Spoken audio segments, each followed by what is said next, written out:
വടകരയിൽ അധ്യാപികമാർ MDMA ഇടപാടിൽ അറസ്റ്റിലായ സംഭവം അന്വേഷണം സംസ്ഥാന തലത്തിലേക്ക് വ്യാപിപ്പിച്ച് പോലീസ്.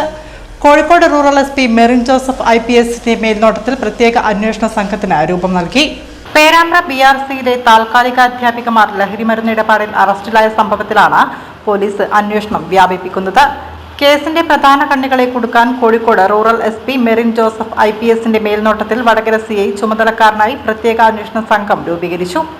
നിലവിൽ റിമാൻഡിലുള്ള അധ്യാപികമാരെ കസ്റ്റഡിയിൽ വാങ്ങി ചോദ്യം ചെയ്യുന്നതിനായി പോലീസ് കോടതിയിൽ അപേക്ഷ നൽകും. ലഹരി ശൃംഖലയിലെ പ്രധാന പ്രതികളെയും സാമ്പത്തിക ഇടപാടുകളെയും കുറിച്ച് വ്യക്തമായ സൂചനകൾ ലഭിച്ചതായാണ് വിവരം. വരുന്ന ദിവസങ്ങളിൽ കൂടുതൽ അറസ്റ്റുകൾ ഉണ്ടാകുമെന്നാണ് പോലീസ് നൽകുന്ന സൂചന.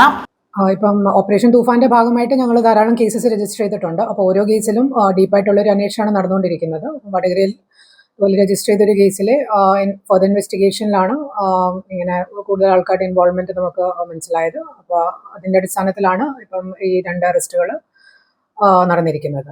അപ്പം സാധാരണ ഇപ്പം കേസ് രജിസ്റ്റർ ചെയ്യുമ്പം നമ്മൾ സ്പോട്ടിൽ അറസ്റ്റ് ചെയ്യുന്നവരെ വെച്ചാണ് നമ്മൾ ചാർജ് കൊടുക്കാറുള്ളത്. പക്ഷേ ഓപ്പറേഷൻ തൂഫാന്റെ ഭാഗമായിട്ട് ഓരോ കേസിലും ഡീപ്പായിട്ടുള്ളൊരു അന്വേഷണം വേണം. പിന്നെ ഓരോ കേസിന്റെ പിന്നിൽ ഒരു നെറ്റ്വർക്ക് ഓപ്പറേറ്റ് ചെയ്യുന്നുണ്ട്. അപ്പോൾ ഈ നെറ്റ്വർക്ക് ഓപ്പറേറ്റ് ചെയ്യുന്ന ആൾക്കാരെ കണ്ടുപിടിക്കാനും അതുപോലെ ഇതിന്റെ സോഴ്സ് കണ്ടെത്താനുള്ളൊരു ശ്രമം നമ്മുടെ ഭാഗത്ത് ഉണ്ട്. അപ്പോൾ അതുകൊണ്ട് ഈ കേസിൽ ഇപ്പോൾ ഒരു SIT കോൺസ്റ്റിറ്റ്യൂട്ട് ചെയ്തിട്ടുണ്ട്.